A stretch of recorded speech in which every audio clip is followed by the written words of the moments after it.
Deus nos criou homem e mulher, a nossa sexualidade é um dom de Deus para ser apreciado como uma expressão de total comprometimento e amor. A felicidade que um casal experimenta em sua relação sexual é um clímax e expressa, como nada mais, nada menos, do que a unidade de alma e corpo. Portanto, qualquer relação sexual fora de um compromisso total para toda a vida, tal como expresso no casamento, é uma perversão do plano de Deus para a humanidade que nos é apresentado na Bíblia, a palavra infalível de Deus. Obrigado por se juntar a nós. E aqui nós estaremos recebendo o Douglas Peck para conversar um pouquinho conosco sobre esse assunto. Hoje, como você viu no começo do nosso programa, o Edson já falando com aquela voz aveludada sobre a paixão, desligando as endorfinas, né? Hoje o assunto é sexo e pureza moral. E eu quero começar compartilhando duas histórias. A primeira história fala sobre Lucas e Teresa. Eles foram criados em lares cristãos e suas vidas eram principalmente trabalhar e ter atividades na igreja.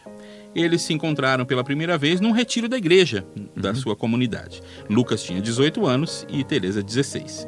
E eles imediatamente se sentiram atraídos um pelo outro, né? Aquele clique da paixão. Né?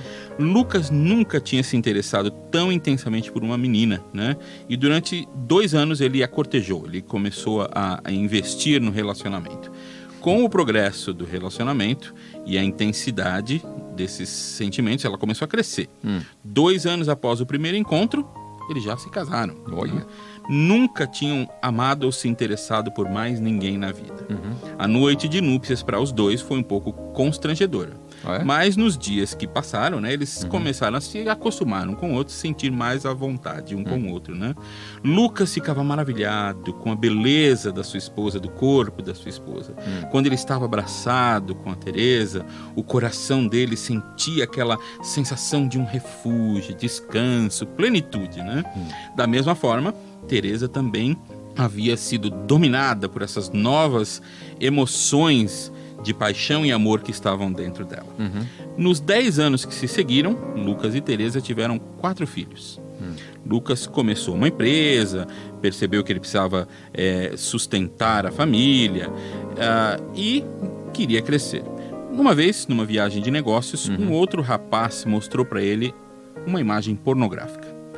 Lucas foi imediatamente repelido por essa imagem. Ele não queria ver outra mulher nua, a não ser a sua esposa. E ele nunca tinha visto, né? Ele só queria a imagem da sua Teresa na sua mente e no seu coração.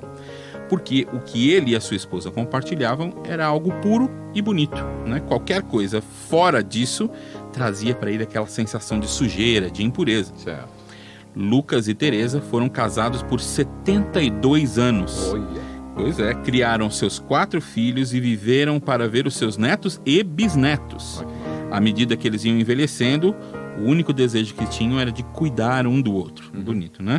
Quando Lucas morreu, aos 92 anos, Teresa sofreu, mas consolou a sua família, né? A sua mente ainda tinha, assim, ainda estava alerta e viva, mas algo havia sido arrancado da sua alma. E sabendo que ela não era mais completa, 10 dias depois da morte de Lucas, ela morreu. Vamos adiantar aí uns 50 anos, vai. Certo. Então, meado dos anos 60. Júlio, um rapaz, né, nasceu nessa época. Seus pais se divorciaram quando ele tinha 5 anos de idade. A mãe do Júlio teve que trabalhar em tempo integral e por isso ele foi deixado sozinho por grande parte da sua infância.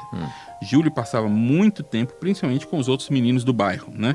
Um dia, andando pela garagem ali, ele encontrou uma caixa escondida que seu pai havia deixado e havia nessa caixa revistas pornográficas. Chamou seus amigos e eles juntos estavam rindo e começaram a sentir o amadurecimento da sua masculinidade, né? Nos anos seguintes, sempre que Júlio estava entediado, sozinho, ele recorria à companhia dessas revistas, que agora estavam num lugar escondido debaixo da sua cama, né, sem que a mãe soubesse. Quando Júlio chegou aos 16 anos, ele já tinha tido experiências com algumas meninas da vizinhança. Em uma certa ocasião, ele até forçou uma menina a ter relações sexuais com ele. Júlio nem se sentiu mal com isso. com base nas histórias que ele lia nessas revistas e nas normal mensagens pra que ele. ele via. Era normal, e não só normal, como ele achava que as mulheres queriam ser tratadas assim, né? Na faculdade, Júlio aproveitava todas as oportunidades que ele podia com as meninas. Depois que ele se formou em administração e fez um MBA, ele decidiu que era hora de sossegar, né? Decidiu que era hora de casar, e naquele momento ele estava namorando com uma menina da faculdade, Joana, que era uma das mais bonitas que ele já tinha conhecido. E ele pensava, bom, ela vai servir como uma esposa para mim, né?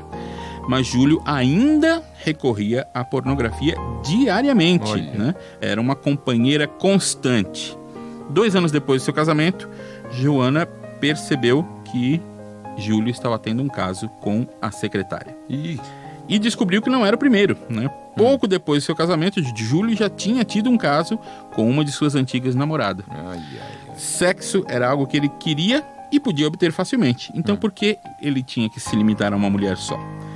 Eles já tinham um filho, então, por causa disso, continuaram juntos. Mas só que, no decorrer da vida, Júlio e a sua esposa se tornaram cristãos. A pornografia e a promiscuidade, no entanto, foram vícios difíceis que o Júlio precisou largar, e eles quase destruíram o casamento dele. Por causa né? disso. Pois é. E eu quero dizer ao meu amigo ouvinte, pornografia é um câncer da alma nesse mundo. A pornografia é uma das maiores indústrias do país, né? O livro The War Within, cuja a tradução livre seria A Guerra Dentro de Cada Um, escrito por Bob Ream, nos diz que a indústria do entretenimento adulto ganha mais dinheiro em um ano que todas as ligas esportivas dos Estados Unidos juntas. Você imagina isso? E olha, esporte nos Estados Unidos é muito forte. Muito. É impressionante. É aquela história, dinheiro sujo vem fácil, mas também vai fácil, viu? Verdade. Devido ao foco na satisfação imediata e à rejeição de valores morais absolutos, a consciência da importância do caráter e integridade estão se perdendo em nossa sociedade. O caráter é formado através das escolhas que fazemos com base em orientações mentais e morais. Disse que quem realmente somos no âmago de nosso ser é o acúmulo dos nossos pensamentos, valores, palavras e ações que se revela melhor através do que fazemos quando ninguém está olhando. Você sabe, Douglas, que eu tenho um casal de amigos que tiveram problema e tiveram coisas não adequadas no tempo de namoro e noivado, amigos chegados meus, que depois do casamento, durante a lua de mel, já foi um desastre. Mas graças a Deus que Deus trabalhou na vida deles, aprenderam muito e hoje eles são libertos. Mas sofreram, Douglas, por causa disso. Por causa de coisas. É só por Deus mesmo que existe a reconciliação e a cura, né? Muito bem. Você vai ficar com a gente aqui, né? Sim, claro. Trazendo as suas considerações aqui, né?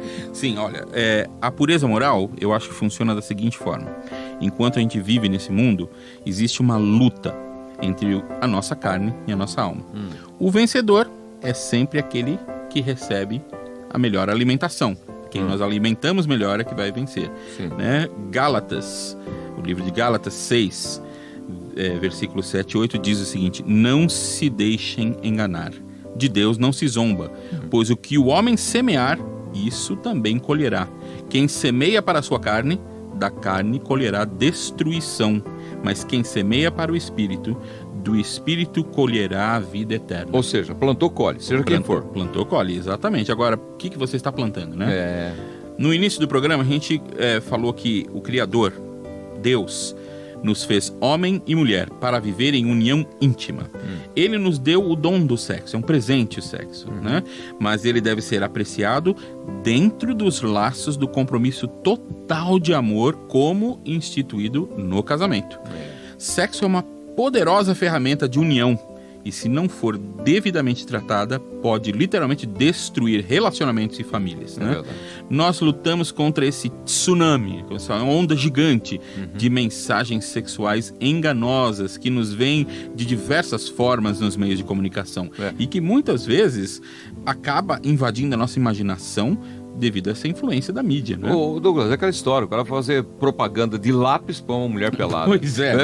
Sabe, qualquer coisa tem. Que coisa, Pois é. apelação. Eles querem influenciar a nossa mente, né? Nós precisamos ser vencedores, né? Nós precisamos nos levantar contra essa corrente e viver os padrões de Deus, né? Nós temos que manter o nosso coração focado nos padrões morais que são muito claros nas Escrituras e no temor de Deus. Se você, meu ouvinte, é uma vítima da pornografia e imoralidade, confesse a Deus esse pecado.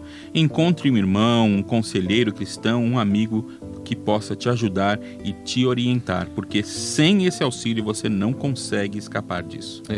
Ô Douglas, eu vou pedir para que você ore aí, mas antes eu quero lembrar das palavras que nós encontramos nas Escrituras em Gálatas 5, 16, 17. Sim. Por isso eu digo, vivam pelo Espírito e de modo nenhum satisfarão os desejos da carne, pois a carne deseja o que é contrário ao Espírito e o Espírito o que é contrário à carne. Eles estão em conflito um com o outro, de modo que vocês não fazem o que desejam. Paulo disse isso, né? Exato. A minha carta está sempre dizendo, aquilo que eu não quero fazer, isso eu faço. Aquilo que eu quero fazer, isso eu não faço, porque a carne milita contra o Espírito, enfim. E o que ele falou sobre isso? Ele disse, miserável homem que eu sou, né? Por causa dessa luta. Mas a gente tem a Jesus para nos ajudar nessa luta. Isso aí. E vamos orar pedindo ajuda dele, então? Vai lá. Meu amigo ouvinte, se você quiser, faça essa oração com a gente. Pai Celestial, obrigado, porque o Senhor nos deu esse presente que é a sexualidade. Nós pedimos perdão, Senhor, quando nós somos desobedientes à sua lei moral e não reconhecemos essa responsabilidade enorme que o Senhor nos deu. Nós pedimos a sua ajuda e queremos estar em submissão à sua vontade, respeitar o nosso próprio corpo e disciplinar os nossos pensamentos, os nossos olhos e a nossa boca, Senhor. Ajuda-nos a desenvolver hábitos corretos nessa área. Ajuda-nos a desenvolver um caráter igual ao de Cristo, para que um dia vivamos com o Senhor na eternidade. Nós oramos em nome de Jesus. Amém.